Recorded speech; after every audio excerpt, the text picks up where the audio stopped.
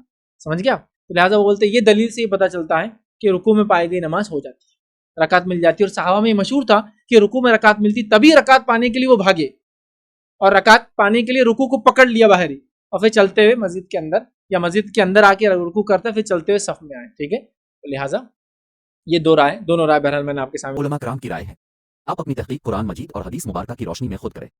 حق کی تلاش ہر ایک مسلمان پر فرض ہے.